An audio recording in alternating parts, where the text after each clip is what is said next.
Salut la famille! N'oubliez pas de liker et de vous abonner à la chaîne pour tout savoir sur le Barça. Dans cette vidéo, nous avons 3 nouvelles concernant notre club bien-aimé. Premièrement, Luis Diaz est le nom qui fait rêver les supporters culés.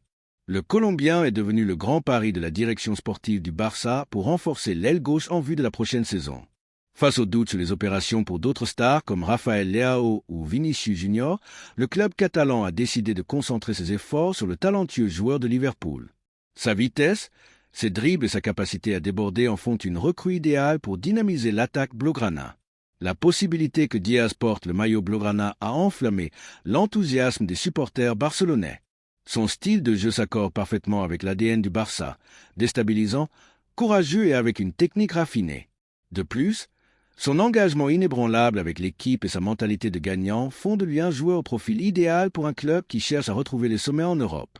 À 28 ans, le Colombien est au sommet de sa carrière et pourrait être l'ailier qui fera la différence dans la nouvelle ère de l'équipe.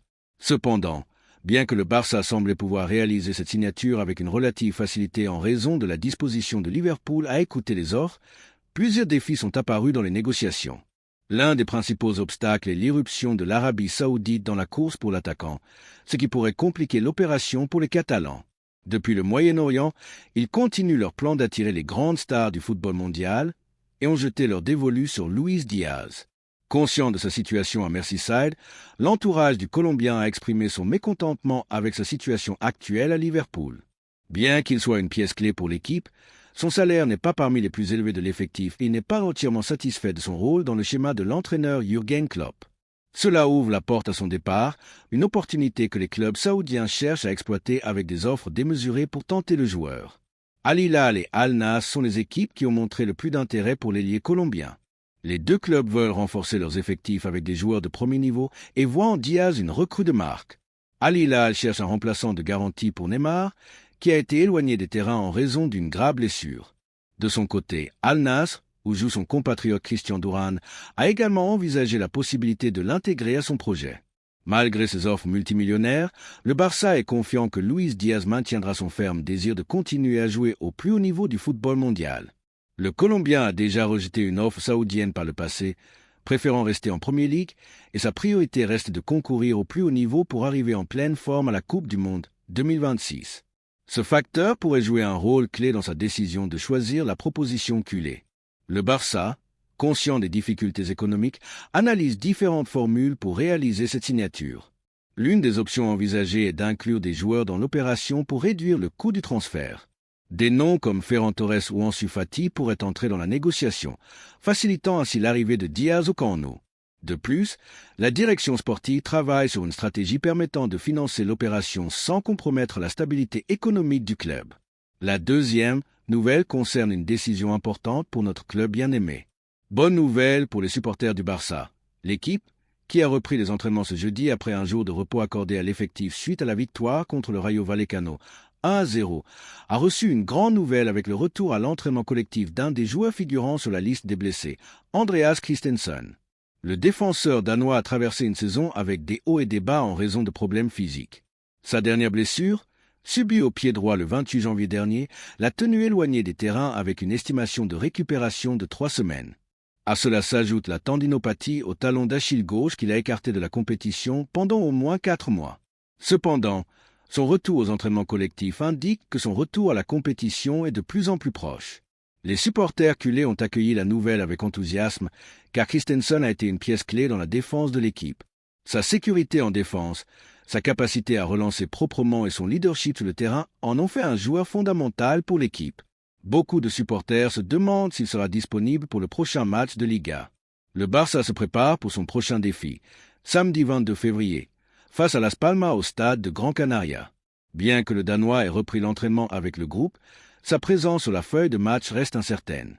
Tout dépendra de son évolution dans les prochains jours et de l'avis du staff technique sur son état de forme. Depuis la direction sportive du club, on gère sa récupération avec beaucoup de prudence. Il est probable que, s'il ne peut pas jouer contre Las Palmas, son retour à la compétition officielle se fasse lors du match de Coupe du Roi du mardi 25 contre l'Atlético de Madrid ou lors du match de Liga du 1er mars face à la Real Sociedad. La récupération de Christensen suscite le débat parmi les supporters. Beaucoup pensent que son inclusion immédiate dans les convocations renforcera la défense, tandis que d'autres estiment qu'il vaut mieux attendre et s'assurer qu'il soit à 100% avant son retour. Quoi qu'il en soit, sa récupération est une grande nouvelle pour l'équipe, qui a besoin de tous ses effectifs disponibles pour aborder la fin de saison avec les meilleures garanties. La compétition en défense est féroce et l'équipe dispose déjà d'un noyau défensif solide. L'inclusion du Danois pourrait entraîner des ajustements dans la liste des convoqués, limitée à 23 joueurs, ce qui pourrait compliquer sa réintégration immédiate. Cependant, sa qualité et son expérience en font une option de luxe pour renforcer la défense à un moment clé de la saison. Pour les supporters culés, le retour de Christensen est une excellente nouvelle. Sa présence dans l'équipe apporte tranquillité et solidité, deux aspects essentiels pour affronter les défis à venir. Il appartient maintenant à l'entraîneur de décider du meilleur moment pour son retour, en s'assurant qu'il puisse performer au plus haut niveau et continuer à contribuer au succès de l'équipe. Au-delà de son état physique, une autre question importante est de savoir comment Christensen s'intégrera dans le schéma tactique de l'équipe après son retour. Le Barça a su survivre sans lui dans l'alignement, mais sa présence pourrait entraîner une réorganisation en défense. Des joueurs comme Jules Koundé et Ronald Araujo ont assumé des responsabilités supplémentaires en son absence, et le retour du Danois pourrait permettre une plus grande flexibilité dans les rotations et renforcer encore la ligne défensive. L'entraîneur devra évaluer si son retour signifie un changement de schéma ou si Christensen devra lutter pour retrouver sa place dans le 11 de départ. Sa capacité d'adaptation et sa polyvalence pourraient jouer un rôle clé dans cette décision. Bien que sa position naturelle soit celle de défenseur central, il a également démontré à plusieurs reprises qu'il pouvait jouer comme milieu défensif si les circonstances l'exigeaient. Un autre facteur à considérer est son état mental et psychologique après une longue période d'inactivité. De nombreux joueurs ressentent des insécurités lorsqu'ils reviennent à la compétition. La confiance et le rythme de jeu sont des aspects qui ne peuvent être récupérés qu'avec des minutes sur le terrain, donc le staff technique devra gérer intelligemment sa réintégration. Les supporters ont montré leur soutien inconditionnel aux Danois sur les réseaux sociaux, lui envoyant des messages d'encouragement et exprimant leur désir de le revoir sur le terrain. Dans le vestiaire, ses coéquipiers ont également célébré son retour, conscients que sa présence renforce l'effectif à un moment clé de la saison.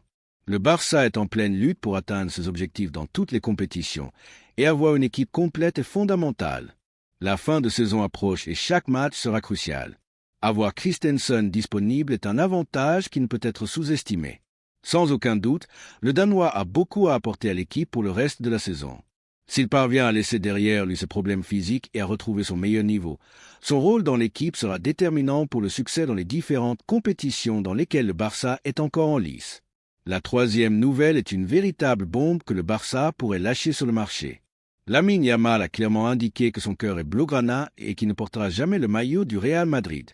Dans une récente interview avec Mundo Deportivo, le prodige du Barça n'a pas hésité à parler de son avenir et à dissiper toute rumeur sur une éventuelle sortie du club de sa vie. Si les deux parties veulent que quelque chose se passe, cela se passera, mais je ne pense pas que quiconque puisse douter de ce que je ressens pour ce club, a-t-il affirmé avec fermeté. Le jeune talent de 17 ans a dissipé toute incertitude quant à sa continuité au Camp Nou.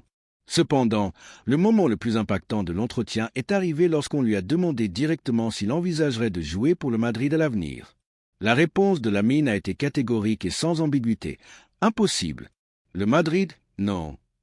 Ces paroles ne réaffirment pas seulement son amour pour le Barça, mais représentent également un coup direct à l'éternel rival, un message clair et contondant qui a sans aucun doute résonné profondément parmi les supporters culés, qui voient en Yamal non seulement un talent générationnel, mais aussi un symbole d'identité, de fierté et d'appartenance.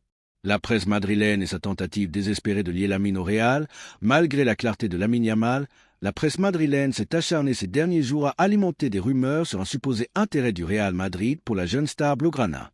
Des médias comme Marca et A ont laissé entendre que Florentino Pérez suivait de près l'évolution de l'ailier et qu'à l'avenir, le club blanc pourrait tenter de le séduire avec un contrat multimillionnaire. C'est une vieille stratégie du madridisme. Dès qu'il voit une star briller au Barça, il tente immédiatement de la lier à la Maison Blanche. Cela s'est produit avec Léo Messi en son temps. Ils ont essayé avec Xavi et Iniesta, et maintenant avec Lamine Yamal. Mais les culés savent que ce n'est rien de plus qu'une tentative désespérée de déstabiliser, de créer du bruit médiatique là où il n'y en a pas. Lamine n'a pas seulement fermé la porte, il l'a scellée avec du ciment et l'a renforcée avec un cadenas en acier. Il n'y a aucune possibilité qu'il porte le maillot blanc, et les supporters du Barça peuvent être tranquilles. Leur joyau est là pour faire l'histoire, laisser sa marque et devenir une légende du club. Les paroles de Lamine n'ont pas seulement été un acte de réaffirmation culé, mais aussi une provocation directe à la afición merengue, qui n'a toujours pas digéré le fait qu'un joueur aussi jeune et talentueux écarte complètement la possibilité de jouer au Santiago Bernabéu. Ce n'est pas seulement que Lamine est dino au Madrid, mais il l'a fait de manière contondante, sans laisser de place à une deuxième lecture. Pour beaucoup de Madridistas, la réponse de Lamine a été un coup de réalité. Ils sont habitués à voir des joueurs céder lorsqu'ils sont tentés par l'argent et le pouvoir de Florentino, mais Lamine n'est pas comme les autres. Il est spécial. Il comprend ce que signifie porter le maillot blaugrana, ce que cela représente pour l'histoire du football et pour le sentiment culé. L'inconfort à Madrid est évident dans les tertulias télévisés et les émissions de radio. Les déclarations de Lamine ont été analysées en détail au Bernabéu. Il y a ceux qui ne comprennent pas comment un joueur de sa qualité peut rejeter de manière aussi catégorique toute option de jouer au Madrid. Peut-être qu'à l'avenir, il changera d'avis, ont dit certains journalistes merengues, cherchant un quelconque espoir. Mais non, il n'y a pas de retour en arrière. Dans l'interview, Yamal a également parlé des insultes racistes qu'il a reçues avec Alejandro Balde lors du dernier Clásico au Santiago Bernabéu. Pour le jeune ailier, il n'y a pas de place pour ce type d'attitude dans le football. Il a laissé une phrase qui a résonné fortement. Si le Madrid gagne, le Bernabéu n'insulte pas. Ce commentaire a sans aucun doute touché une corde sensible chez les madridistas, car elle expose une vérité que beaucoup préfèrent ignorer.